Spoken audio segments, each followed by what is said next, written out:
Bonjour tout le monde, comment allez-vous? Bonjour Félix, Bonjour Christiane, ça va bonjour à bien? tous. J'espère que vous allez Donc, bien. c'est notre troisième semaine déjà de 5 sur la cohorte. Est-ce que vous m'entendez bien cette semaine? J'ai des beaux écouteurs tout neufs juste pour vous. Est-ce que vous m'entendez bien? Donc, c'est On va agréable voir de si lire les les gens nous entendent. bonjours. Pardon? Bonjour. Bonjour Émilie, bonjour Valérie, bonjour Marie. Donc oui, ça Mireille, va être plus bonjour. facile, ça va être plus facile de t'entendre cette semaine. La semaine. Ah Bon, ouais, Sabrina, bon, j'ai des Sabrina et oui, Marie, du coup, parfait. on t'entend bien. Il y a toujours place à amélioration. Donc, je suis contente d'être de nouveau parmi vous aujourd'hui. On va travailler ensemble. Bonjour Noëlla. On va travailler ensemble aujourd'hui avec Félix, directeur de l'agence Art Extera et principal formateur là, que vous avez probablement déjà rencontré par le passé lors d'une formation en salle. C'est l'une des voix aussi que vous entendez sur les formations que vous écoutez en ligne. Donc, on va parler aujourd'hui de l'art de vente sur Internet, mais avant qu'on rentre dans le vif du sujet, j'aimerais ça savoir si faire un petit retour rapide sur le cours de la semaine passée, réussir son exposition. Est-ce qu'il y a des gens parmi vous qui avaient des questions à cet effet-là? Est-ce que vous avez fait vos devoirs? Avez-vous des questions? Êtes-vous resté avec des interrogations par rapport à réussir son exposition? OK. Moi, je vais revenir sur un point rapidement, une question. Je vais essayer de ne pas tourner, je m'excuse, je viens de me voir là. Je vais essayer de rester tranquille. Je vais revenir sur une question qui m'a été posée par Jannick Hull, qui disait se sentir prise au départ parce qu'on mentionnait d'explorer lors des expositions une seule niche et de se lancer à fond dans une niche, dans une clientèle précise. Puis elle, comme vous tous en majorité en tant qu'artiste, vous travaillez avec, bon, vous explorez différents sujets, différents médiums, elle se sentait prise par cet aspect-là. Chose à quoi je lui ai répondu de développer une niche à la fois, de la développer concrètement le plus solidement possible, de fidéliser la clientèle à ce niveau-là, ensuite de continuer à s'en occuper en sachant que la clientèle est fidèle sur une niche en particulier et ensuite de démarrer une autre niche avec l'expérience que vous aurez acquis avec le premier sujet qu'on vous aurez élaboré. Donc, je voulais revenir sur cette question-là. Disons que ma réponse l'a soulagé un peu. Puis j'avais fait le parallèle avec L'Oréal qu'on connaît bien. Donc, L'Oréal, il y a différentes gammes de produits. Eux, ils ont l'avantage d'avoir le budget pour faire le marketing sur toute leur gamme de produits, chose qu'on n'a pas nécessairement en tant qu'artiste, mais ils vont développer des niches différentes pour trouver des clients différents. Donc, c'est juste ça. Donc, seulement là-dessus que je voulais revenir. Donc, il ne semble pas avoir de questions par rapport au Aucune sujet question. de la semaine passée. Je pense que que toi et Hélène, vous avez été clairs la semaine passée, là. Ben, c'est un bon signe si on n'a pas de questions. Donc, un gros merci. Donc, introduction à la vente en ligne, c'est un survol du sujet parce qu'il y a une suite du cours où on va plus en détail à l'intérieur de ce sujet-là. Donc, Félix, j'aimerais ça que tu nous dises, avant qu'on commence dans ce qui est le plus concret, pourquoi c'est important d'être en ligne? Qu'est-ce que représente en chiffres le marché de la vente d'art en ligne? Ben, en fait, avant de débuter à parler du marché en ligne, moi, j'aimerais ça savoir qui parmi vous a écouté le cours Introduction à la vente en ligne. Vous avez à chaque semaine un petit devoir à faire. Donc, je voulais voir cette semaine qui parmi vous avait écouté le cours Introduction à la vente en ligne. C'est sûr que c'est important de l'avoir écouté avant aujourd'hui. Si vous l'avez pas écouté, mais vous allez avoir quand même cette semaine là, pour le réécouter. Ça vous donne les grandes lignes, puis ça vous permet de bien suivre le webinaire aujourd'hui. Si vous ne l'avez pas écouté, je pense que vous allez être capable de suivre quand même. Donc, je vous ai mis un petit sondage là, à l'écran. Qui a écouté le cours? À date, j'ai 100% des gens, 86% des gens. Donc, il y a des gens qui l'ont pas écouté. Donc, Émilie m'a dit qu'elle l'a fait, Mireille l'a fait, Nadjeda l'a fait, Marie également. Donc, la majorité, vous l'avez fait. Donc, Bravo, je vais vous avez pouvoir fait vos fermer le devoirs, c'est sondage. bon. Êtes-vous Comment aussi t'as dit ça? j'ai dit bravo, vous avez fait vos devoirs. Faites-vous autant vos devoirs, les leçons les exercices qui sont suggérés pendant les cours, à l'intérieur des cours que vous écoutez vos leçons. Ça aussi, ça m'intrigue. Parce qu'on vous amène plusieurs exercices qui sont pertinents. Est-ce que vous les mettez en application? Ah, donc, si vous mettez en application ce que vous avez appris dans le cours, c'est ça que tu veux dire? Oui, ben mettre en application ce qu'on apprend dans le cours, mais mettre aussi sur papier les exercices que tu proposes, Félix. Donc, de mettre sur pause, de prendre le temps d'écrire sur le Ouais. sujet qui est donné. Est-ce que vous prenez le temps? Oui, pour les exercices, Al. Qui est Al déjà? Je pense que c'est Alain. Je pense que c'est Alain Lemire. Al, ça OK. doit être Alain Lemire. Ah, Ouais, possible, oui, effectivement. probablement. Donc, il y a Sabrina qui dit oui tranquillement, Mireille qui dit oui. Ben, en fait, là, au départ, les cours, Al égale à Aline! Aline. Bonjour, Aline. C'est bon. Donc, au départ, on n'avait pas mis de bouton arrêt, play sur les vidéos, les cours en ligne, mais on s'est rendu compte que c'était beaucoup plus facile pour les gens de mettre ça sur pause, puis de pouvoir écrire, prendre des notes, reculer s'il y a des trucs qu'ils ont pas entendu. Donc, mais je suis content de voir que la majorité, vous avez écouté le cours. Fait que je vais pouvoir revenir sur l'importance de vraiment aller sur Internet. Il y a des gens encore des fois en salle quand on donne les cours qui me demandent, ben oui, mais y a-t-il encore possibilité de juste faire des expositions, juste aller dans les galeries? Oui, c'est possible, mais si vous voulez vraiment sortir du Québec, puis vous voulez vraiment faire prendre plus d'expansion à votre carrière artistique, vous n'avez pas le choix. C'est un incontournable, ok, pour différentes raisons. Premièrement, mais vous l'avez vu dans le vidéo, le marché de l'art en ligne, c'est plusieurs milliards de dollars. Fait que c'est un marché très, très important et les gens vont acheter sur Internet maintenant. Puis on l'a dit dans le cours, il y a des raisons principales qui fait qu'aujourd'hui, les gens achètent en ligne. La première raison, c'est qu'ils peuvent acheter en confiance avec leur carte de crédit. Les gens sont de plus en plus à l'aise à mettre leur numéro de carte de crédit sur Internet. Mais c'est surtout qu'aujourd'hui, avec la qualité des photos et avec le fait qu'on peut voir les photos dans un contexte, on peut même, sur certaines plateformes, comme Saatchi, je sais pas s'il y en a qui connaissent Saatchi, peut-être juste d'écrire dans le chat, Christiane, là, comment qu'on écrit Saatchi, là. S-A-A-T-C-H-I, Saatchi. Si jamais vous n'avez pas de boutique sur Saatchi, je vous encourage fortement à aller faire un petit tour.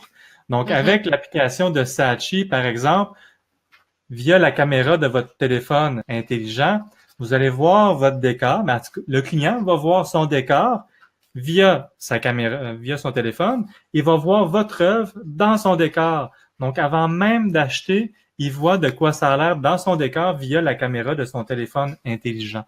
Et ça rassure beaucoup les gens. Ils vont acheter en plus grande confiance, sachant déjà de quoi ça va avoir l'air. Il n'y a pas de surprise. Les dimensions, on va voir de quoi ça a l'air sur le mur. C'est beaucoup plus simple. Et la troisième raison qui fait que les gens aujourd'hui achètent de plus en plus sur Internet et de moins en moins en galerie, c'est qu'il y a une politique de retour qui les sécurise. Ils peuvent acheter et se dire, mais si jamais ça arrive chez moi, puis je le mets sur le mur, puis malgré l'application de le voir en contexte, je suis pas satisfait, mais je peux toujours la retourner. Je vais avoir 16 jours, 14 jours.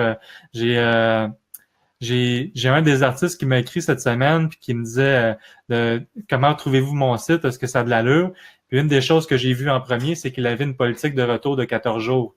Donc c'est super parce que elle était pas évidente, faut que je lui donne. Elle était pas super facile à voir, mais on arrivait quand même à voir qu'il y avait une politique de retour de 14 jours. Ça, c'est super important. Donc, le marché de l'art, oui, vous devez être sur Internet. Vous ne pouvez pas passer à côté. Au Québec, je sais qu'il y a des gens de la France qui nous écoutent en ce moment, mais que ce soit en France ou au Québec, on n'est souvent pas maître chez soi. Nul n'est prophète en son pays. Et au Québec, on a cette particularité-là qu'il y a beaucoup d'artistes, mais il y a un peu moins d'acheteurs. On a moins une culture de l'achat d'œuvres d'art. Donc, si vous voulez vraiment faire beaucoup plus de ventes, vous devez sortir du Québec. Et la façon la moins difficile, la moins dispendieuse de le faire, ben, c'est sur Internet. Vous n'avez pas le choix. Puis l'autre raison, la dernière raison, puis je vais finir avec ça, Christiane. Oui. La dernière raison pourquoi vous devriez être sur Internet, c'est que ça vous permet de rester en contact plus facilement avec vos clients. Quand vous faites une exposition, vous faites une vente, puis c'est difficile de garder contact avec la personne. Vous avez son numéro de téléphone, mais vous n'allez pas la rappeler à tous les mois. Mais avec Internet, S'il vous suit sur Facebook, si vous avez son courriel que vous pouvez utiliser pour lui envoyer une infolette à tous les mois, mais c'est beaucoup plus facile de garder contact avec toute cette base de données-là. Il y a des artistes, des fois, qui ont 1000 contacts, 2000 contacts, des fois 500 contacts, mais d'appeler ces gens-là puis d'essayer de les solliciter, les inviter dans des vernissages, s'il n'y avait pas les courriels, s'il n'y avait pas Facebook, ça serait pas mal plus difficile. Fait qu'on peut pas vraiment passer à côté aujourd'hui des moyens technologiques. Exactement. Puis, au-delà des contacts qu'on tient un suivi, mais ces contacts-là, ils vont partager ce que vous faites avec les gens autour d'eux. Donc, on vient doubler, tripler. Parfois, si c'est pas plus, l'exposition qu'on a, si on parle de 500 personnes au départ, si on le triple, on est à 1500, ça vaut la peine. Et on peut penser, bon, je reçois une infolette d'un artiste, je sais que ça va toucher une de mes amies, je vais lui envoyer, donc ça peut être des clientes potentielles intéressantes, là, je perds mes mots. Donc, intéressant. Donc, d'avoir un contact. Puis c'est facile, vous êtes dans le confort de votre foyer. Vous n'avez pas besoin de gros moyens nécessairement. Là, c'est sûr, on va parler tantôt de différents, c'est quoi votre profil web, débutant, débrouillard ou connaisseur. Mais ça, peu importe le niveau où vous êtes, il y a des outils qui sont là pour vous aider. Mais à la base, c'est beaucoup plus facile de rejoindre votre monde comme ça que d'aller cogner aux portes des galeries et vous ne prendrez pas l'avion demain matin pour aller cogner aux portes des galeries dans toute l'Europe. Exactement. Puis, l'autre chose qu'aujourd'hui, en 2018, vous devriez y être, c'est que c'est moins cher que jamais. Il y a 10 ans, avoir un site web, avoir une présence en ligne, ça prenait des gens spécialisés, ça prenait des programmeurs, mais avec des outils aujourd'hui comme Wix, par exemple, Wix, vous pouvez facilement avoir un site web qui est transactionnel, que les gens achètent directement sur votre site. C'est pas compliqué. N'importe qui est capable d'utiliser Facebook peut utiliser Wix, là. Exactement. Puis là, je vois 3 questions pertinentes, dont 2 qui se recoupent. Félix, Alain, il dit que doit-on mettre sur une page de commande spéciale? Et 2 questions de Sabrina et Aline. Donc, les frais d'envoi en Europe, aux États-Unis de nos toiles, comment ça fonctionne?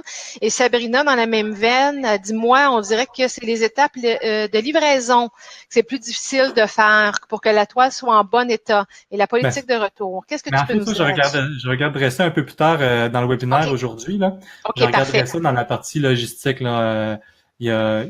En fait, on est presque rendu là, mais il y a une partie logistique où on parle de comment bien emballer sa toile et tout, comment calculer les frais d'envoi en Europe. On pourrait revoir ça. Là, je les ai pris en note, là, on pourrait revoir ça. OK. Parfait. Puis pour la question d'Alain, on y revient plus tard aussi. Que doit-on mettre sur une page de commande spéciale? OK, parfait. OK. Donc, à la base, qu'est-ce qu'on a de besoin, Félix, pour avoir une bonne présence en ligne? En fait, vous avez besoin de 3 outils primordiaux. Okay? Il y a 3 outils que vous pouvez vraiment pas vous passer en ligne. Ça vous prend un site web transactionnel, super important.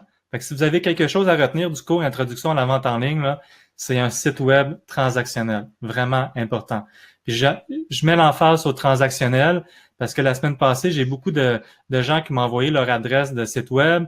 J'ai regardé les sites web de certains d'entre vous cette semaine et il y en a beaucoup. Vous avez une présence sur un site web. Vous avez un site web qui est là, qui existe avec vos coordonnées, mais souvent, ça met juste que la toile est disponible ou ça met juste une photo de la toile. Il n'y a pas de prix, il n'y a pas de bouton d'achat, il n'y a pas des politiques de retour. Il n'est pas transactionnel. C'est plus un portfolio virtuel qu'un vrai site web transactionnel. Il faut que les gens puissent vraiment sur votre site web cliquer « Acheter ». Ils vont se retrouver sur un formulaire de paiement. Ils vont pouvoir mettre leur numéro de carte de crédit, leur adresse, et là, vous allez pouvoir leur expédier la toile. C'est vraiment super important. Et si vous ne savez pas comment faire ça, il y a Wix, W-I-X, qui est le plus simple. Sinon, vous avez WordPress, qui est un petit peu plus compliqué. Mais si vous êtes vraiment pas à l'aise, j'irai avec Wix. Il y a Valérie qui a un bon point. Si jamais vous avez un site web où c'est plus une galerie virtuelle, on peut pas acheter directement sur votre site web et vous voulez faire un petit raccourci, un petit shortcut en bon français, là, vous pouvez mettre l'adresse d'un site web qui est lui transactionnel. Par exemple, Saatchi, vous pourriez mettre en dessous, sur chaque fiche de vos œuvres un lien vers Saatchi, un lien vers espaceartiste.com, qui est la plateforme que nous, on fournit à certains de nos membres. Donc, vous pourriez faire ça. Les deux dangers avec ça, ça fonctionne. Idéalement, c'est d'avoir votre propre système, mais vous pouvez quand même faire un lien vers Saatchi. Les deux dangers, c'est que vous devez vous assurer que le lien vers la page que vous redirigez sur Saatchi ou espaceartiste.com, c'est la page pour acheter cette œuvre-là. Exact. Il faudrait éviter que le lien redirige vers votre profil Saatchi. Et là, les gens doivent rechercher dans votre profil Saatchi l'œuvre en question qu'ils ont trouvée de leur goût. Ça, c'est vous allez les perdre. Vous êtes toujours à un clic de perdre de clients. Fait que c'est super important que le lien que vous envoyez vers Saatchi ou vers Espace Artiste mène vers la toile qu'ils veulent acheter. Super important. La personne que je parlais tout à l'heure, là, que j'ai vu la politique de retour de 14 jours, lui, ça s'en allait sur Art Majeur, qui est une autre plateforme qui existe également, plus en France et en Europe. Là, c'était un Européen qui m'avait écrit cette semaine. Là. Donc, lui, il envoyait sur Art Majeur, mais ça envoyait sur la page de Art Majeur où on pouvait acheter l'œuvre. Ça fonctionne. Les autres dangers de faire ça, c'est que premièrement, quand il se retrouve sur Art Majeur ou Saatchi ou Espace Artiste, ça rouvre une porte au client de pouvoir magasiner tous les autres artistes. Fait que ça se peut, pas toujours, mais ça se pourrait que finalement, le client rendu là-dessus, il se dise, ben, je vais regarder les autres œuvres, peut-être, je vais la garder, elle, en backup, mais avant de procéder avec mon achat, je vais regarder les autres œuvres dans le catalogue de Saatchi, voir s'il n'y a pas quelque chose d'autre qui m'intéresserait. Ça, c'est le premier petit danger que vous avez d'envoyer vers un site externe. L'autre problématique, c'est que vous payez une commission à Saatchi ou Espace Artiste ou n'importe quelle plateforme comme Art Majeur. Vous payez une commission parce que eux, normalement, ils vont faire des efforts marketing et pour récompenser leur effort marketing, vous leur payez une commission pour le client que eux ont trouvé. Mais là, c'est vous qui avez trouvé le client.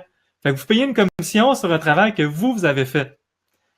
C'est pour ça, temporairement, c'est bon de le faire, mais ultimement, il va falloir, Valérie, que vous ayez votre propre système de paiement, que ce soit un bouton PayPal. Vous pouvez, avec paypal.com, vous créer un bouton acheter, que ce soit avec le système transactionnel de Wix, il va falloir éventuellement le rendre transactionnel de votre côté. Oui, parce que là, c'est une réponse longue pour une question courte, là, mais... Non, ben c'est très complet parce que ça l'amène à un point qu'on va amener tantôt ou maintenant. C'est la stratégie idéale de la vente en ligne, c'est justement d'utiliser les plateformes comme Art Majeur, Saatchi, Espace Artiste pour amener ces gens-là vers votre site Internet à vous. Donc, c'est un peu comme d'utiliser le centre d'achat que vous avez dans la ville de chez vous. Ils ont le stationnement, ils ont la bâtisse, mais il y a beaucoup de magasins à l'intérieur, mais vous voulez rétentionner la clientèle chez vous. Donc, on veut que vous ameniez les clients sur votre boutique à vous. Justement, ben j'allais mentionner quelque chose, mais Aline me devançait, là. Les deux autres outils. En fait, effectivement, ça, c'est le premier outil. Ça vous prend un site web transactionnel. Donc, prenez ça en note. Ça, c'est à l'examen, comme je dirais en salle. C'est à l'examen, vous avez besoin d'un site web transactionnel. La deuxième chose que vous pouvez pas passer à côté encore aujourd'hui, ça va peut-être changer dans l'avenir, mais en 2018, c'est encore actuel, vous avez besoin d'une page Facebook professionnelle. Vous allez avoir de la difficulté de passer à côté vous allez passer à côté de bien des trucs si vous n'avez pas une page Facebook professionnelle. Important. Puis là, on parle pas d'un profil personnel. Là. On parle vraiment d'une page professionnelle qui est complètement séparée de vos amis. Les gens ne deviennent pas amis avec vous comme ils font avec votre profil personnel. Ils deviennent des fans de votre page professionnelle. C'est deux choses séparées. Vous avez le profil, vous avez la page. Et les gens vont pas devenir amis avec vous sur votre profil personnel. S'ils veulent s'intéresser à vos œuvres, ils vont vouloir devenir fans de cette façon-là. Vous voyez pas leurs photos de voyage, vous voyez pas leur vie personnelle. Ça garde vraiment une séparation entre le personnel et le professionnel. Ça, c'est le deuxième outil. Page Facebook professionnelle. Le troisième outil, c'est un courrieleur. Un courrieleur, pour ceux qui savent pas c'est quoi, c'est un site web, souvent, comme par exemple mailchimp.com, M-A-I-L, pour courrier, là, mail, chimp, C-H-I-M-P, pour chimpanzé, donc mailchimp.com. C'est celui qu'on recommande souvent parce qu'il est gratuit jusqu'à 2500 contacts. Il est malheureusement juste en anglais, mais même si vous ne parlez pas en anglais, vous allez être capable facilement de vous retrouver. Là. Courriel, c'est email. Contact. Ajouter, c'est add. Vous allez quand même si vous n'êtes pas super à l'aise en anglais, comprendre les termes dans le logiciel. Donc, MailChimp.com, gratuit jusqu'à 2500 adresses courriel dans votre base de données. Et ça permet quoi, ça, un courrieleur comme MailChimp? Ça vous permet d'envoyer un courriel à une grande quantité de gens d'un seul coup, mieux que pourrait le faire Gmail ou Hotmail, parce qu'il va personnaliser votre courriel. Plutôt que d'écrire dans Gmail, bonjour Mathieu, voici les quelques œuvres que j'ai créées ce mois-ci. Il y en a peut-être une qui pourrait t'intéresser. Bonjour Maxime, voici les œuvres que j'ai créées ce mois-ci. Il y en a peut-être quelques-unes qui... de répéter 200 fois le même courriel en faisant bonjour Suzanne, bonjour Camille. Avec le courrieleur MailChimp, vous allez envoyer un courriel et le courrieleur va regarder chaque ligne dans votre base de données. Donc, Mathieu, son adresse courriel, c'est mathieufitzgerald@gmail.com. Camille, c'est camille.durocher@hotmail.com. Et il va envoyer le courriel de façon individuelle pour vous en personnalisant le courriel. Fait que la personne qui le reçoit n'a pas l'impression que vous avez envoyé ça en copie conforme à toute votre liste, mais que vous avez pris le temps de lui écrire parce qu'il voit son nom, son prénom dans le courriel. Si vous voulez un bel exemple, je m'excuse de t'interrompre, un bel exemple là-dessus, regardez les courriels qu'on vous envoie de art, etc., qui sont personnalisés de cette façon-là, dont les courriels de la cohorte qui disent bonjour Isabelle, bonjour Valérie, bonjour Aline, etc. Donc, c'est ce qu'on utilise MailChimp comme courrieleur. Fait que ça vous donne une idée de qu'est-ce qu'on peut faire avec. Et souvent, puis moi, je trouve ça drôle, d'une certaine façon, c'est tellement personnalisé que des fois, il y a des gens qui me répondent, pas au niveau de la cohorte, mais à d'autres niveaux. Mettons, Mireille me répond, ouais, mais j'ai pas commandé telle chose, je suis déjà inscrite. Fait que ça montre à quel point le courriel est personnalisé et il est précis. Fait que c'est pas moi le matin ou la veille ou Félix qui envoie les courriels un par un.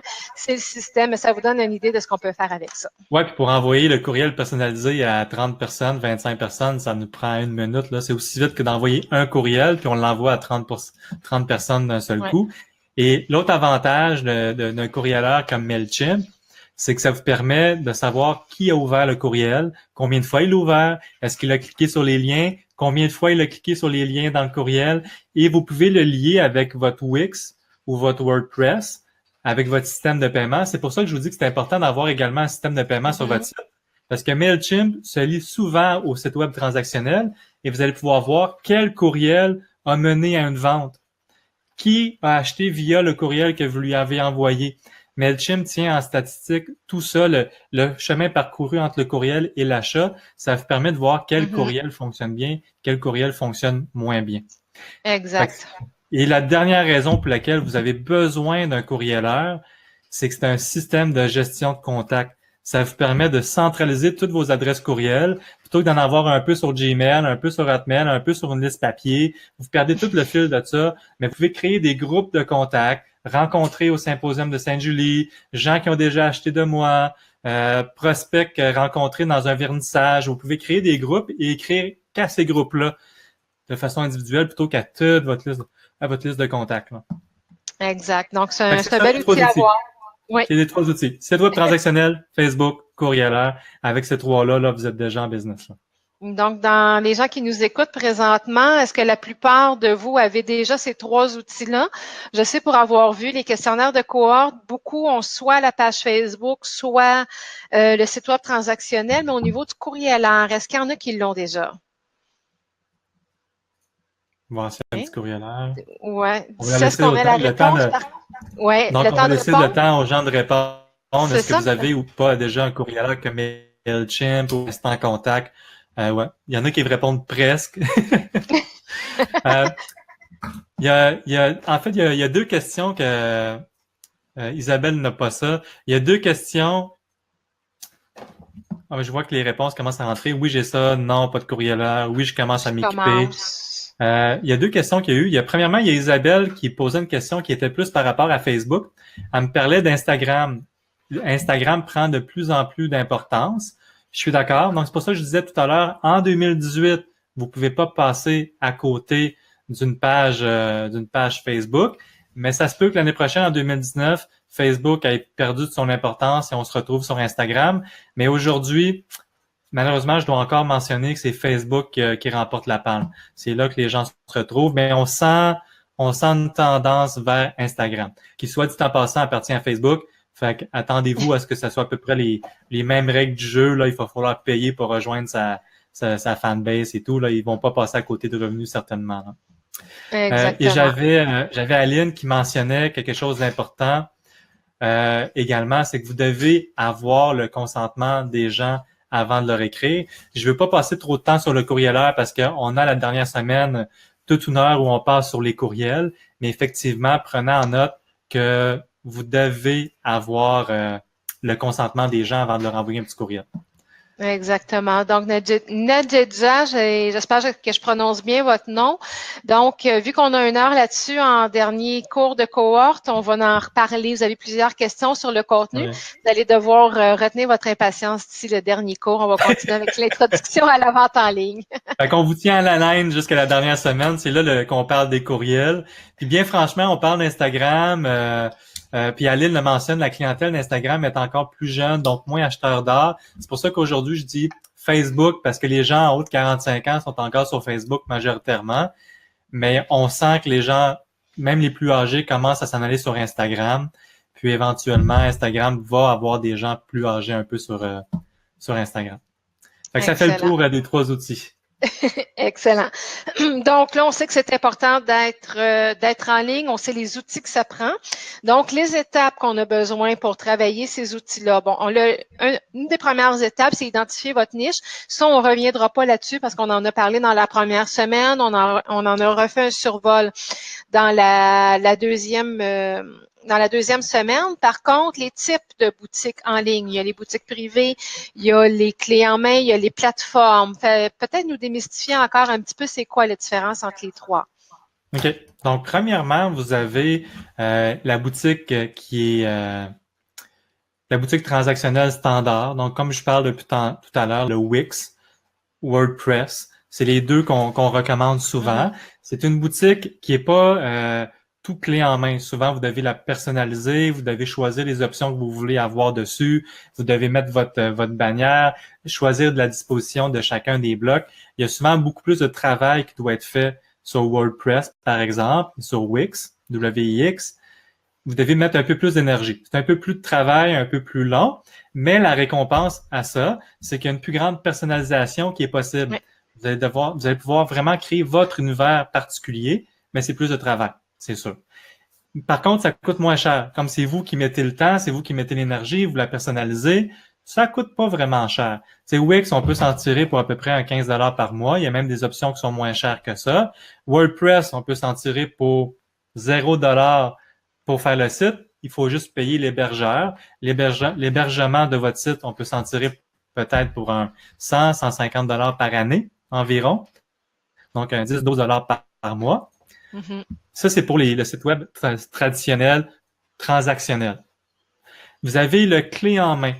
Le clé en main, c'est comme par exemple Shopify. Je ne sais pas s'il y en a qui connaissent Shopify, qui est une société canadienne. Shop comme magasiner, là, S-H-O-P, Shop I-F-Y, donc Shopify. Je peux peut-être vous l'écrire. Je vais mettre un petit tableau blanc, là. Je vais vous l'écrire. Okay. Je vais vous l'écrire ici, comme ça les gens qui nous suivent sur YouTube en rediffusion vont pouvoir le voir. Donc, Shopify. Est-ce que vous voyez bien, là, Christiane? Christiane, oui, tu le vois? Oui, tout à fait, merci, oui. Donc, Shopify, qui est un site... Sabrina nous dit que Wix fonctionne très bien. Effectivement, Wix, honnêtement, là, c'est l'un de nos préférés. Les artistes nous en parlent toujours en bien. Il y a juste un petit peu plus de travail quand même à mettre dessus que, par exemple, Shopify. Shopify, vous choisissez un gabarit, vous mettez votre bannière. C'est quand même assez facile. C'est ce qu'on appelle des clés en main. Ils vont vous charger un petit peu plus cher parce qu'ils ont fait tout le travail de mécanique à l'arrière. Ça va être souvent des 25-30 $ par mois. Donc, c'est un peu plus cher. Fait que ça, c'est ce qu'on appelle les clés en main Shopify. Et il y a le troisième type qui sont les boutiques transactionnelles. Pas les boutiques, pardon. Les plateformes transactionnelles, comme par exemple Saatchi. Si on parlait de Saatchi, donc je vais vous l'écrire pour encore là les gens qui nous suivent sur YouTube, Saatchi. Donc, Saatchi, vous allez avoir Art majeur, vous avez espaceartiste.com, vous avez Artfido, vous en avez plusieurs qui existent. C'est ce qu'on appelle des plateformes. C'est quoi la différence entre un site web traditionnel, un site web clé en main et les plateformes? Vous pouvez comparer ça un petit peu à la boutique au coin de la rue ou le centre d'achat. Donc, Wix et Shopify, qui sont des sites web soit clé en main ou traditionnels, c'est un peu comme une boutique au coin de la rue. Vous créez votre univers, vous créez votre propre boutique de la façon que vous voulez la créer, sauf que le problème, et là, ça va m'amener à vous expliquer la fameuse stratégie, le problème de ces deux solutions-là, donc la traditionnelle et le clé en main, c'est qu'il n'y a pas de trafic qui vient sur votre site web. C'est vous qui devez amener le trafic sur votre site web. Même principe que la petite boutique cute d'artisanat au coin de la rue, mais elle doit travailler pour amener du monde en boutique. Elle n'a pas d'office du monde qui vont venir, qui vont passer devant chez elle. Elle doit attirer le monde dans sa boutique. Et c'est ça le nerf de la guerre pour votre site web transactionnel. Vous le savez, pour ceux qui avaient un site web transactionnel, le nerf de la guerre, c'est d'amener le trafic sur votre site web. Et c'est ça le problème des deux premières options. La troisième option, elle, l'avantage, c'est qu'elle a déjà du trafic. Vous bénéficiez du trafic de tous les artistes qui sont avec vous et vous bénéficiez des efforts marketing que fait la plateforme comme Saatchi ou Art majeur. C'est ça l'avantage. L'inconvénient de ça, par contre, comme j'ai mentionné tout à l'heure, c'est que vous avez une commission à payer parce que vous bénéficiez de ce trafic-là que c'est pas vous qui avez généré. C'est clair pour ça, Christiane? Oui, c'est très clair. Et au niveau des plateformes, c'est qu'il y a de la compétition aussi, surtout les plateformes qui sont dédiées directement à l'art. On n'est pas les seuls. Fait qu'on prend le risque que l'acheteur qui est là dévie vers d'autres artistes. Mais par contre, ils ont déjà une banque de données et c'est de là que je parlais tout à l'heure qu'on profite de cette banque de données-là pour les amener dans notre boutique. Exact. Donc, et ceci étant dit, ça m'amène au prochain point. Quelle est la fameuse stratégie de ce trafic-là sans être obligé de payer une commission à chaque fois? Parce qu'à un moment donné, ça devient fatigant, payer une commission, là. Surtout si c'est vous qui faites les relances, puis que vous les mettez dans votre courrieleur, puis vous les sollicitez pour acheter une deuxième fois. C'est vous qui avez fait le travail. Vous ne devriez pas avoir à payer une commission. Fait que voici la stratégie. Je vais vous la dessiner sur le petit tableau blanc. L'objectif ultime, là, c'est d'avoir un compte sur 3 plateformes. Par exemple, vous pourriez avoir un compte sur... j'ai de la misère à dessiner, là, ça ici. Vous pourriez avoir un compte sur, par exemple, Saatchi. Vous pourriez avoir un compte sur Artfido. Et vous pourriez avoir un compte sur Art majeur. Maintenant, on va en mettre 3, là. Donc, Art majeur. Fait que vous allez avoir un compte sur 3 plateformes. Pourquoi? Ah, ben, Najeda a déjà compris le truc, là. elle brûle le punch. Donc, le truc, c'est d'avoir 3 plateformes, Saatchi, Artfido, Art majeur. Et pourquoi je dis 3? Ben, je vais vous les expliquer dans un instant, mais c'est important 3. Retenez le chiffre 3 plateformes. Pas 1, pas 2, pas 10, 3 plateformes. Et vous allez avoir, évidemment, votre site transactionnel. Donc, votre site web transactionnel à vous, où il y a juste vous sur le site transactionnel. OK? Et l'objectif, c'est de prendre le trafic de Saatchi, de Artfido et de Art majeur et de le rediriger vers votre site web. Puis comment on fait ça? C'est très simple. Par exemple, la personne qui achète sur Saatchi une première fois, vous allez avoir son courriel. Vous allez avoir ses coordonnées. C'est bien normal, Saatchi, il faut qu'il vous les fournisse parce qu'il faut que vous expédiez la toile au client. Et s'il y a un problème, vous devez être en mesure de pouvoir communiquer avec le client. Donc, vous allez avoir ses coordonnées. Donc, vous les rentrez dans votre courrieleur et vous commencez, évidemment, à lui envoyer des courriels de suivi parce qu'il a acheté de vous. Vous avez son consentement implicite. Il a acheté de vous pour pouvoir continuer à communiquer avec lui. Ça, c'est la première façon dont vous allez être capable de rediriger le trafic vers votre site web pour une prochaine transaction. La première, vous payez la commission, mais les secondes, vous rentrez le courriel, les coordonnées de la personne dans votre courrieleur pour continuer à le solliciter. C'est bon? La deuxième façon que vous allez pouvoir avoir du trafic sur votre site web transactionnel, c'est que votre nom apparaît sur Saatchi, Orfido et Art Majeur. Ça se peut très bien que la personne, avant d'acheter sur ces plateformes-là, Google votre nom, donc aille sur un engin de recherche comme Google, tape votre nom, et là, votre site web à vous va s'afficher, et la personne va les voir quand même sur votre site web avant d'acheter sur Saatchi. L'objectif, c'est pas d'avoir des prix différents sur votre site web, mais d'avoir des exclusivités sur votre site web. Donc, vous devez avoir des trucs exclusifs sur votre site web qu'on ne retrouve pas sur les plateformes. Fait que oui, mettez une partie de votre production sur Saatchi, Orfido, Art Majeur, mais conservez-vous certaines œuvres d'art que vous allez mettre sur votre site web uniquement pour inciter les gens à consulter votre site web en premier en se disant « mais c'est là que je vais trouver toute sa production, c'est là que je vais trouver les trucs peut-être les plus intéressants. » Fait que je vais avoir le réflexe d'aller là en premier plutôt que sur les plateformes. C'est bon? C'est excellent. Donc, vous allez bénéficier du trafic des 3 plateformes. Et pourquoi je mentionne 3 plateformes? C'est que ça va être difficile à gérer si vous en avez plus. Parce que il faut évidemment avoir les mêmes œuvres sur les 3 plateformes, avoir les mêmes prix. Et quand vous vendez, par exemple, sur, je sais pas moi, on vend sur, j'ai fait une petite, ça, je veux pas ça. On a du surplus dans le... Ouais, en tout cas, vous comprenez. Mettons, je fais une vente sur Saatchi, mais il faut que je l'enlève sur Orfido, il faut que je l'enlève sur Art Majeur, et il faut que je l'enlève sur mon site web transactionnel.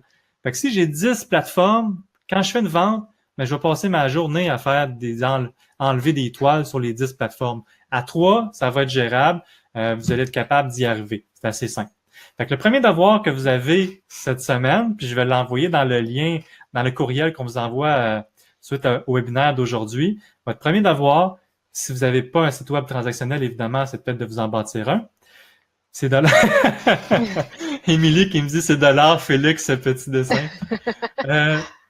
Donc, le premier devoir que vous avez, c'est de vous assurer que vous avez un site web sur Saatchi, un profil sur Saatchi, Orfido, Art Majeur ou toute autre plateforme que vous pourriez choisir. Si vous faites des métiers d'art, vous pourriez avoir Etsy. Je sais pas si vous connaissez Etsy. Ceux qui font des métiers d'art, là, allez-y avec la plateforme Etsy, c'est le même principe. Vous allez pouvoir envoyer du trafic sur votre site web. Les gens qui vont consulter ces plateformes-là vont éventuellement peut-être vous googler. Et quand vous faites des ventes sur ces plateformes-là, mais important, mettez-les dans votre courrieleur pour pouvoir les solliciter, pour éviter l'action de 30%. Et gênez-vous pas pour le dire par courriel aux gens. Sache que tes prochaines transactions, j'ai du matériel exclusif sur mon site web transactionnel. Va voir là en premier. Tu seras pas déçu. C'est là que sont mes meilleures œuvres. Mm-hmm. C'est pas mal ça la technique. C'est-tu pas mal clair? Donc, les gens pouvaient me dire si c'est pas clair, si vous avez des questions. Mais toi, Christiane, est-ce que mes explications t'as pas mal clair? Est-ce que toi, tu as des questions? Oui. Non, moi, c'est parfait. C'est très clair. La seule question qui me vient, si est-ce qu'on en est peut-être, ça me surprendrait, là, vu que c'était vraiment très, très bien indiqué. Le trafic, justement, comment qu'on l'attire? Parce qu'on profite du trafic, bon, des plateformes, mais c'est quoi les autres sources de trafic? Comment qu'on va l'attirer? Donc, la première stratégie, c'est la stratégie des plateformes, évidemment. L'autre source de trafic, numéro 1, en ce moment, c'est les réseaux sociaux, dont Facebook. C'est pour ça que dans les 3 outils web, c'est super important d'avoir une page Facebook, parce que je prends juste l'exemple d'art, etc. Environ 80% de notre trafic provient des réseaux sociaux. Exact. Surtout de Facebook, surtout. On a un peu de trafic d'Instagram, on a un peu de trafic de Twitter, mais honnêtement, 80% du trafic vient de Facebook. Est-ce que vos ventes vont venir de Facebook? Probablement pas. Vos ventes vont beaucoup provenir des plateformes et vont provenir beaucoup également des courriels. Mais ça, on va en parler dans le cours sur les courriels, comment capturer les courriels des gens qui proviennent de Facebook, là. On en parle dans le dernier cours.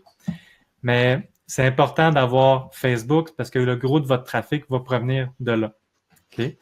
Une autre stratégie que moi, j'aime beaucoup, mais beaucoup, puis on l'a utilisé récemment avec des partenaires, c'est les blogs. Vous pourriez avoir un article de blog qui est écrit sur vous, ou vous pourriez écrire vous-même, si vous avez une plume habile pour écrire des articles, vous pourriez vous-même écrire des articles de blog. Puis comment ça fonctionne? Je reviens avec les questions d'Isabelle et Sabrina un peu plus tard, là, mais comment ça fonctionne pour les articles de blog?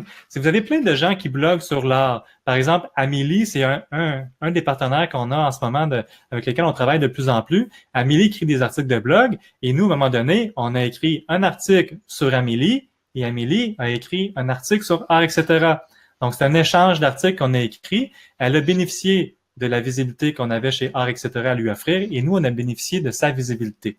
Vous pouvez faire ça en artiste si vous avez des blogs, mais si vous n'avez pas de blog, vous pouvez communiquer avec des blogueurs qui recherchent toujours du contenu. Les blogueurs, là, à un moment donné, écrire un article par semaine ou 2 articles par semaine ou 3 articles par semaine, ça devient difficile à générer autant de contenu constamment. Fait que les blogueurs cherchent du contenu. Puis vous pourriez leur offrir du contenu en écrivant un article pour eux. Mais vous pouvez également leur dire, écoute, moi, je fais tel truc. Est-ce que ça t'intéresserait d'écrire sur moi? Ça te ferait un contenu différent de ce que tu offres. Évidemment, vous devez avoir des blogueurs qui travaillent dans le domaine de l'art. Si vous communiquez avec un blogueur qui parle, je sais pas moi, de création sonore, ça n'a peut-être pas rapport. Ouais. Fait qu'essayez d'identifier des blogueurs, des gens qui ont des forums, des blogs et communiquer avec eux. Puis là, il y a Aline qui nous demande comment trouver ces blogueurs. Google, aussi simple. Faites juste taper blog artiste, blog artistique, blog sur les arts dans Google et vous allez tomber sur des blogs qui parlent d'art, qui parlent je sais pas moi, de décoration intérieure ou des blogs qui parlent de collection d'art, etc. Puis là, Najeda nous dit, je saurais pas quoi écrire. Mais c'est pas vous nécessairement qui avez besoin d'écrire. Vous pouvez juste communiquer avec le blogueur, dire hey, est-ce que tu aimerais faire une petite entrevue sur moi? Fais-moi 4-5 petites questions, je vais répondre aux questions, puis tout simplement tu pourrais publier ça. C'est pas besoin d'être très élaboré. La majorité des articles de blog font moins de 250 mots, fait que c'est souvent pas très très long. Des fois ça va être un peu plus long, mais des fois c'est pas très très long. Et certains blogueurs peuvent vous demander en rétribution une œuvre ou une œuvre d'art ou une reproduction, mais vous pouvez y aller à ce moment-là, soit avec un petit format ou une carte ou quelque chose qui vous représente, puis ils vont parler de vous encore plus en disant hey, j'ai eu un article de blog, une nouvelle personne, vont montrer l'œuvre sur leurs réseaux sociaux, fait que ça fait une belle visibilité. Ouais. Mais c'est pas tous les blogueurs qui sont... Non, il y en a quelques-uns. J'aime mieux l'aviser, mais c'est pas tout le monde, effectivement. Nous, on le demande pas. Ça arrive. Il y en a des fois qui comprennent pas que c'est des échanges de visibilité. Ils vivent de leur blog, fait qu'ils veulent avoir une contrepartie. C'est ça. Mais c'est pas tout le monde. Puis là, j'avais des questions par rapport à la plateforme. Là. Je vais revenir sur la plateforme. La plateforme, effectivement, elle attire du marché international. C'est pour ça qu'on vous parle d'aller sur des plateformes comme Saatchi, Art Majeur et autres. C'est des plateformes qui sont internationales. J'ai un artiste... je pense que c'est Virginie, je pense qu'elle s'appelait. Elle me disait qu'elle avait vendu une toile à Chicago sur Saatchi. J'en ai d'autres artistes qui nous disent souvent qu'ils vendent sur ces plateformes-là et c'est quasiment jamais au Québec. C'est toujours ou presque à l'international. OK? Faut s'attendre à ça. Alors, j'avais-tu une autre question? Comment trouver des blogueurs? On y a répondu. Oui. Si je me trompe pas, on a fait le tour des questions là, qui sont du moins écrites là, au niveau du chat. Là. Donc, en gros, pour votre trafic, la stratégie des plateformes, à 3 plateformes pour attirer le trafic. Facebook, sur votre page professionnelle, ça va attirer du trafic. Écrire des articles de blog ou demander à des blogueurs d'écrire sur vous. Donnez-leur un échange de visibilité. Super important. Ouais. Vous allez pouvoir, sur votre page Facebook professionnelle, parler de ce blog-là. Vous allez pouvoir mettre un lien vers le blog en question. Dire, hey, on a parlé de Mimi Vézina sur tel blog. Allez lire l'article. Fait que le blogueur est content parce que ça lui fait des nouveaux lecteurs qu'il n'y avait peut-être pas avant. Et lui, le blogueur, va mettre votre site web dans l'article. Ça va vous amener du trafic parce qu'il va avoir le lien de votre site web dans l'article du blogueur en question. Super Comme on important. a fait récemment avec Alain Lemire, qui a écrit un article pour nous. On l'a partagé dans notre infolette, on a partagé son article. Lui en a parlé sur son site Internet, fait que c'était un très bel échange des deux parties. Alain qui est d'ailleurs avec nous sur la cohorte. Okay. J'aimerais revenir sur Exactement, un Alain vient de point. mentionner que... Oui, vas-y. Comment? Alain Vas-y, justement Véronique, après. mentionnait que quand il vend sur eBay, c'est presque toujours aux États-Unis, parfois au Canada, en coup de vente au Canada français. C'est beaucoup plus Canada anglais, États-Unis, probablement. Oui, c'est ça, Et eux, les exactement. acheteurs, c'est eux qui ont l'argent, c'est eux qui sont des acheteurs. Fait qu'il faut viser à sortir du Québec absolument. Puis les plateformes nous permettent ça facilement et d'aller chercher un trafic qui est plus international. D'autres façons d'attirer du trafic sur votre site web, à part Facebook et les blogs, ne sous-estimez pas les courriels. Donc, sous-estimez pas les courriels. Mettez dans le bas de chacun de vos courriels une signature automatique. Quand vous écrivez à quelqu'un, que ce soit un ami, quelqu'un de la famille, que ce soit des acheteurs qui ont déjà acheté de vous, mais en personne, quand Ouais. vous leur écrivez, vous devez toujours avoir une signature électronique dans laquelle on retrouve l'adresse de votre page Facebook professionnelle et l'adresse de votre site web transactionnel. Fait que des fois, les gens cherchent moi, j'ai déjà acheté de cet artiste-là. Ils vont regarder l'historique des courriels qu'ils ont eu avec vous. Ils vont trouver l'adresse du site web. Évidemment, ça va les emmener vers votre site web. Ouais. Super important. Et À ce que part ça, j'aime est-ce que... vas-y. Ouais? Ce Non, que vas-y. j'aime beaucoup personnellement quand je reçois des courriels au niveau du service à clientèle là, pour nous, là, art, etc., c'est quand il y a aussi une image de ce que vous faites, juste une photo. Souvent, moi, ça va me porter parce que je reçois beaucoup de courriels dans une journée. Je ne vais pas voir les sites web de tout le monde. Je réponds tout simplement, mais s'il y a une image qui me frappe et qu'il y a un lien cliquable vers le site Internet, je vais prendre le temps d'aller voir. Ça aussi, c'est important. Okay. Ouais, moi aussi, l'image vont souvent plus me parler. Oui. L'image me parle beaucoup. Puis là, il y a Noëlla qui revient sur mon commentaire. Est-ce qu'il y a des gens qui achètent au Canada, au Québec? Absolument. Il y a des gens qui achètent au Québec, il y a des gens qui achètent au Canada. Je dis pas qu'il y a personne, mais il y a plus d'acheteurs vraiment à l'extérieur du Québec puis dans le Canada anglais. Il y a vraiment plus d'acheteurs. Ça va être plus facile. Fait que vous devez trouver une façon de sortir du Québec pour vendre plus. Vous allez vendre au Québec, mais ça va être plus facile à l'extérieur du Québec, absolument. Voilà. Exactement. Puis je vais revenir juste un petit point de Sabrina qui me disait tantôt, on dirait que les publications payantes de Facebook donnent un gros nombre de viewers, mais peu de clics et de vraies interactions. Donc, faut pas les négliger. Oui, c'est vrai, mais faut pas les négliger parce que ces gens-là, s'ils nous voient aujourd'hui, sont pas nécessairement en mode achat aujourd'hui. Ça peut venir plus tard. Et plus tard, on va parler aussi là, avec les courrieleurs là, de comment capturer leurs informations. Fait que vous allez voir que tout fait du sens et se regroupe à un moment donné. C'est une question de timing. C'est pas parce qu'ils vous voient là qu'ils ont besoin Exact. d'une œuvre d'art là. Fait que vous devez trouver une façon de rester en contact avec eux continuellement parce que dans 6 mois, dans un an et demi, ça va peut-être être là le timing. Puis loin des yeux, ben loin du cœur. Fait que si vous gardez pas contact avec eux, ils vont pas acheter de vous quand ils vont avoir besoin d'acheter. C'est pour ça que la constance, puis d'être régulier, puis de toujours rester présent, à un moment donné, vous allez tomber au bon timing, puis là, ils vont acheter. Autant, surtout par courriel. Le courriel permet ça.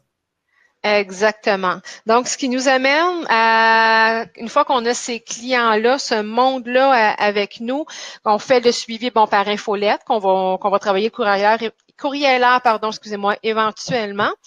Donc, une fois qu'on fait une vente, là, on se fait connaître, on se fait voir, on fait des ventes, que ce soit ici ou à l'international, comment qu'on gère ça, ces ventes-là, pour bien les gérer, bien garder notre client?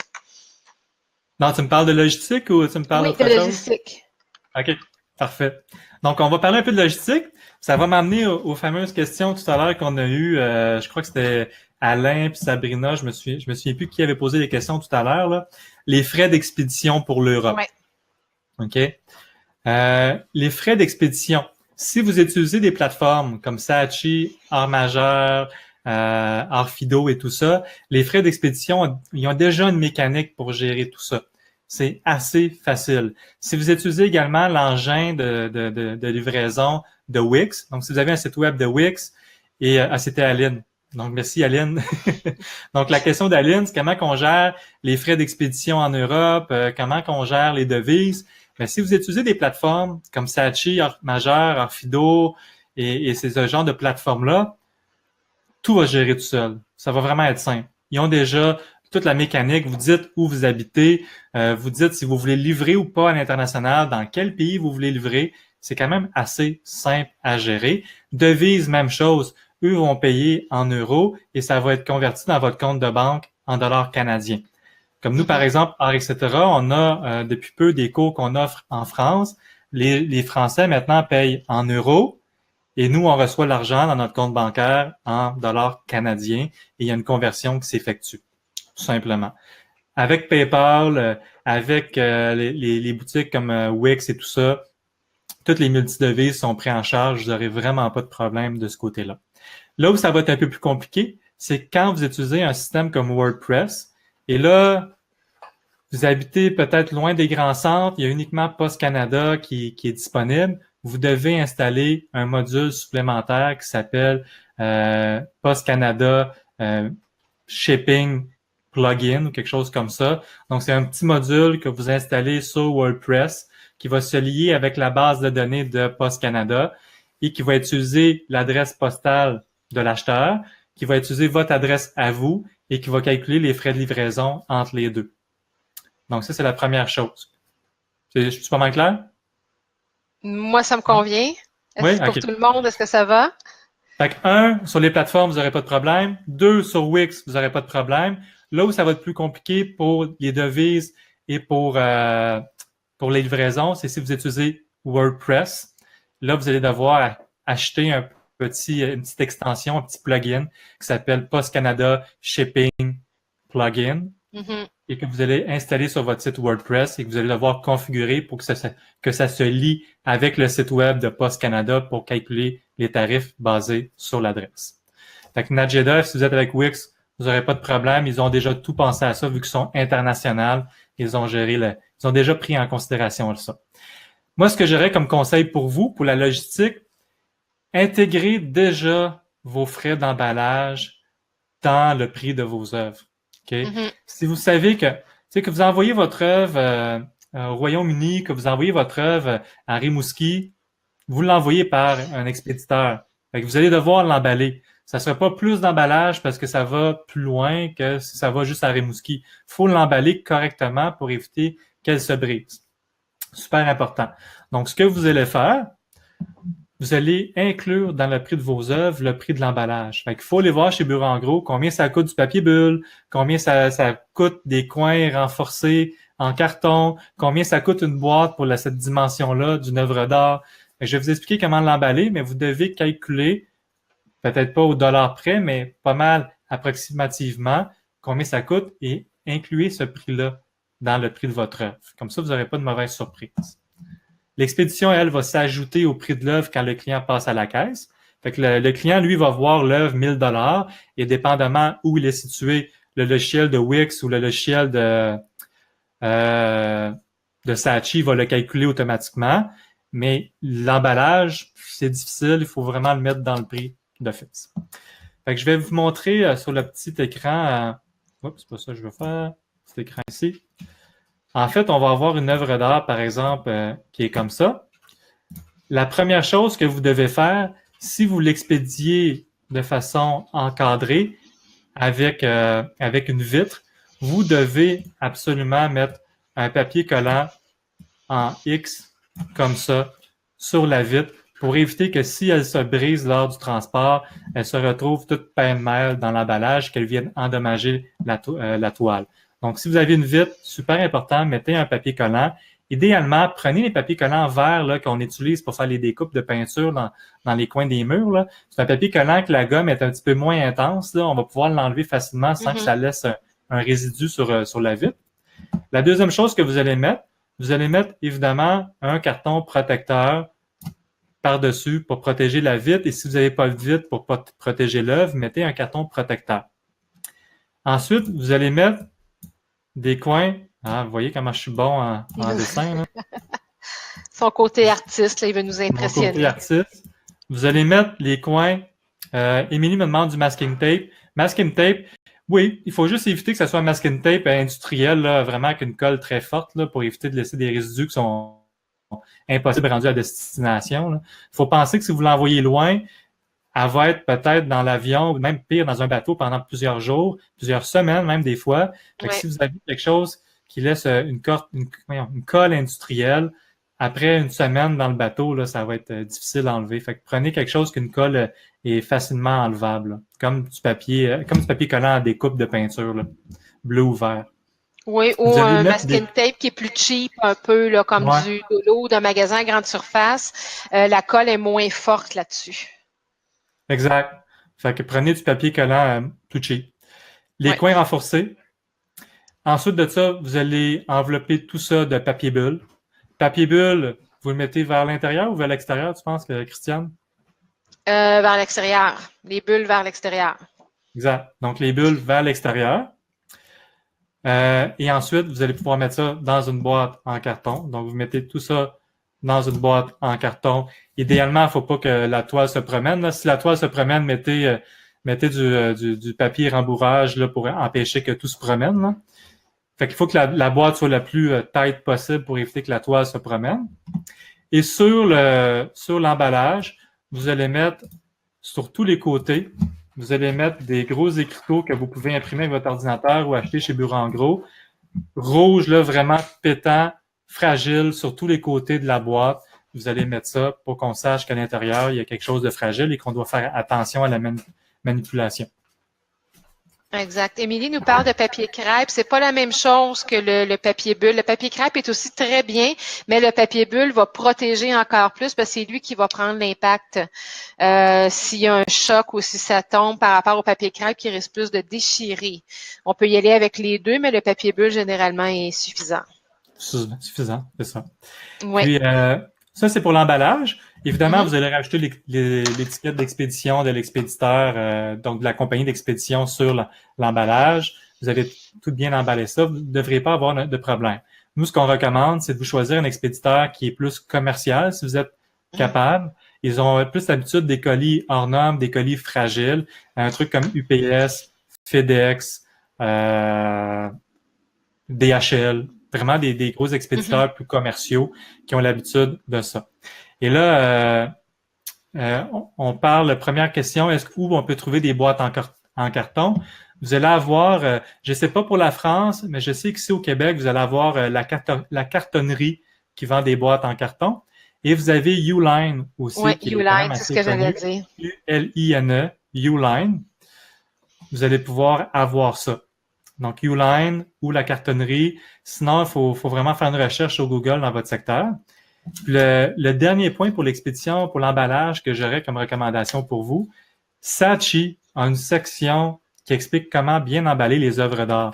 Donc, si c'est pas clair mes explications, Saatchi a fait des super beaux vidéos tutoriels qui vous expliquent exactement comment bien emballer votre toile. Puis Émilie qui habite en France, qui parle pour trouver des boîtes de carton, vous allez avoir Carton Market, C-A-R-T-O-N, Carton Market. Et vous avez Raja, R-A-J-A, pour trouver des boîtes en carton en France. Également, si sur Saatchi, vous trouvez des petites vidéos explicatives pour bien emballer, vous avez YouTube. YouTube, vous faites juste taper comment bien emballer œuvre d'art et vous allez sur YouTube avoir des beaux vidéos tutoriels là, pour bien emballer. Exactement. Est-ce que tu conseilles de rouler une toile rapidement? Je sais que certains artistes utilisent cette voie-là, de rouler une toile. Des fois, on n'a pas le choix. Mais dans la mesure du possible, j'essaie moins de le faire parce qu'il faut que le client rendu à destination la fasse retirer sur un canevas. Des fois, c'est difficile pour le client de trouver une place où faire ça. Des fois, ça va endommager la toile. Pas tout le temps, mais des fois, ça peut risquer d'endommager la toile. Donc, dans la mesure du possible, tout ce qui est plus petit format, là, on essaie de l'envoyer déjà encadré sur le canevas. Sinon, oui, si on n'a pas le choix de le rouler, mais on essaie de prendre ça en dernier recours. Et j'ai vu passer une question tantôt concernant le prix d'envoi à l'international. Ça dépend du poids de l'œuvre, de la grandeur, de l'emballage qu'il y a autour, du soin que vous portez à ça. Ça dépend du transporteur et de la destination. Donc, c'est vraiment du cas par cas. On ne peut pas d'avoir de réponse précise à ce niveau-là. C'est tellement varié, là. Juste pour vous donner une aberration, là. Ça coûte plus cher d'envoyer une toile dans un petit village, dans le fin fond de la Gaspésie, là, dans une région du Québec, là, ça coûte plus cher que de l'envoyer à Vancouver. Donc, même si vous l'envoyez dans la province du Québec, des fois, ça peut vous coûter plus cher qu'à Vancouver parce que il y a une ligne directe Montréal-Vancouver, par exemple, mais Montréal-Gaspésie, c'est plus compliqué pour eux d'envoyer ça, ça leur coûte plus cher, fait qu'ils vous chargent plus cher, bizarrement. C'est pas le marché nécessairement vous visez, donc vous êtes correct à ce niveau-là, vous visez plus l'international. Et on a couvert vraiment là, l'essentiel de l'introduction à la vente en ligne. On va prendre les questions là, par écrit si vous en avez. Pendant que les questions rentrent à ce niveau-là, j'aimerais, Félix, que tu nous parles des arnaques possibles qui peuvent se passer lors d'une vente en ligne d'œuvres d'art. Exact. Fait que si vous avez des questions, mettez-les dans le chat. Puis on va terminer aujourd'hui. Il est déjà 1 heure avec les arnaques. Je dirais que l'arnaque la plus courante, celle qu'on on voit le plus souvent passer, que les artistes nous envoient le courriel pour vérifier si c'est une arnaque ou pas. Puis en passant, là, gênez-vous pas, vous avez un courriel d'un acheteur vous avez des courriels d'un acheteur. Puis là, vous avez l'impression que c'est comme trop beau pour être vrai. C'est comme, wow, c'est une vente facile, c'est le fun. Mais vous n'êtes pas sûr. Envoyez-nous le courriel.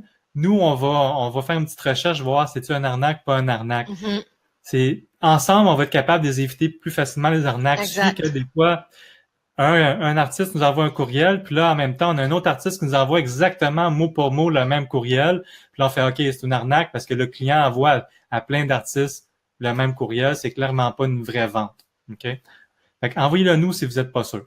L'arnaque la plus fréquente qu'on va voir, c'est l'arnaque avec un montant supérieur à ce que coûte l'œuvre.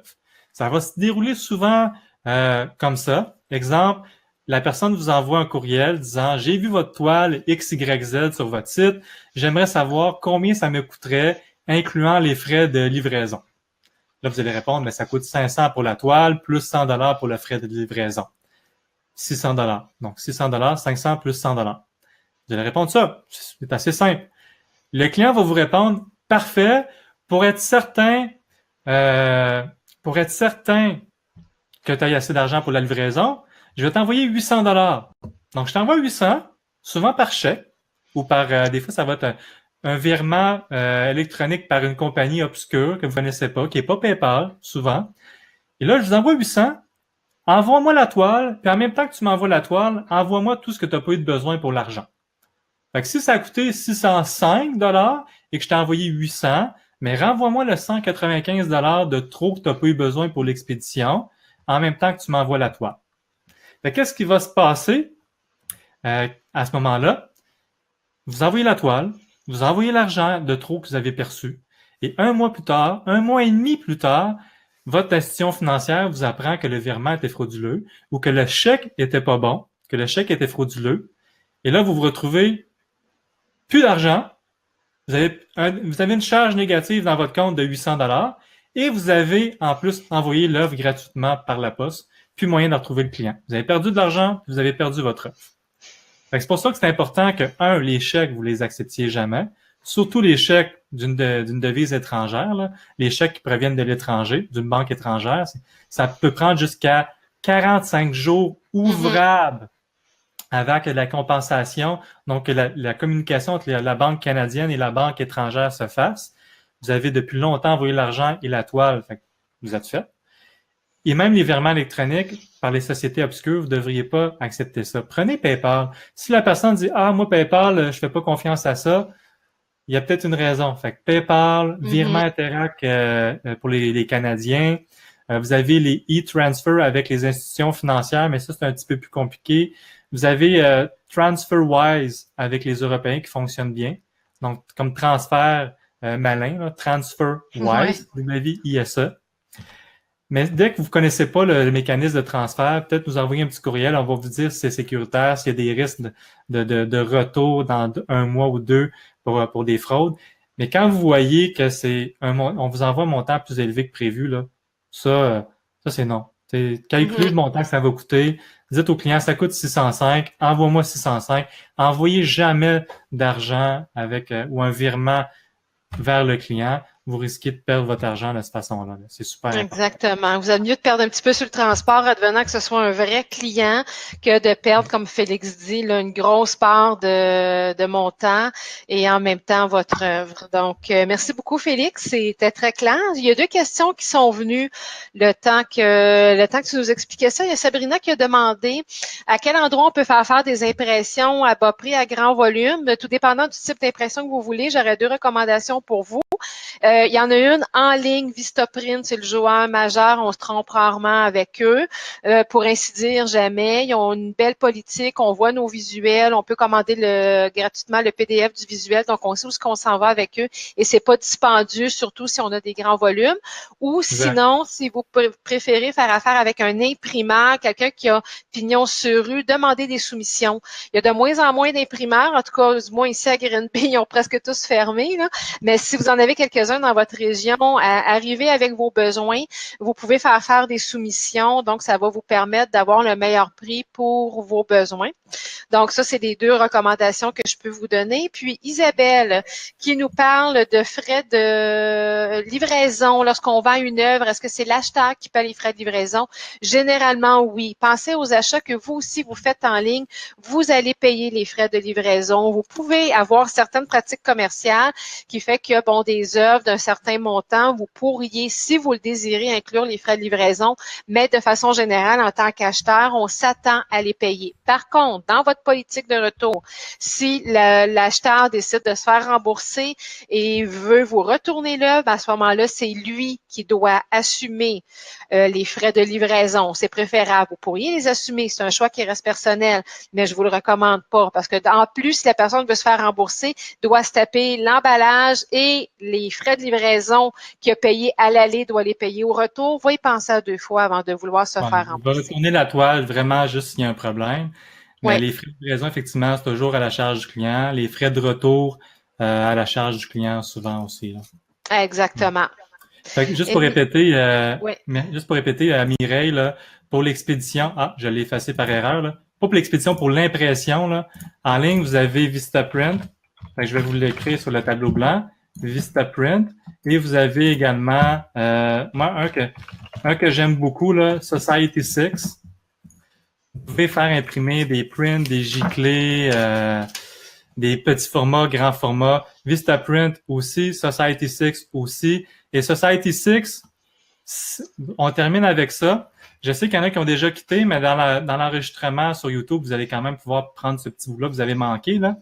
Society6, c'est une société où vous pouvez mettre vos œuvres et eux vont vous trouver des acheteurs pour ces œuvres-là. Mais attention, c'est des œuvres qui sont qui vont être imprimées, donc des prints, ou sur des objets. Fait que les gens vont pouvoir acheter vos œuvres sur des jetés, des coussins, des tasses, peu importe, vous choisissez ce que vous voulez offrir aux gens. On va en reparler un peu plus tard dans les autres webinaires, mais juste pour vous dire, pour les prints, oui, il y a Vistaprint, mais il y a Society6 aussi qui existe. Excellent, merci beaucoup, Félix. Ça Donc, il n'y a pas beaucoup de questions. J'imagine que tu as bien fait ton travail, Félix, tout était clair si on n'a pas de questions. Non, c'était vraiment beau. S'il y en a, vous pouvez nous envoyer un courriel, mais ça a l'air clair aujourd'hui. Hein? Non, c'est ça, excellent. Donc, un courriel à info@artxterra.com et ceux qui l'ont pas déjà fait, je vous invite à rejoindre le groupe Facebook des membres Artxterra. On a une belle interaction, c'est une belle place pour poser des questions, que Félix, moi, Hélène, on puisse vous répondre et que les autres artistes puissent vous répondre aussi.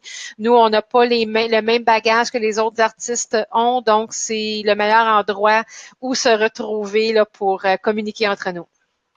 Ouais, je vais vous mettre le lien encore sur le tableau blanc là, pour le groupe. Le groupe Facebook, ça vaut la peine. C'est un groupe qu'on a commencé en début d'année, donc il est encore dans ses balbutiements, mais il grandit quand même rapidement. Puis j'aime beaucoup l'interaction qu'on a sur ce groupe-là. Fait que je vous invite fortement à nous y rejoindre.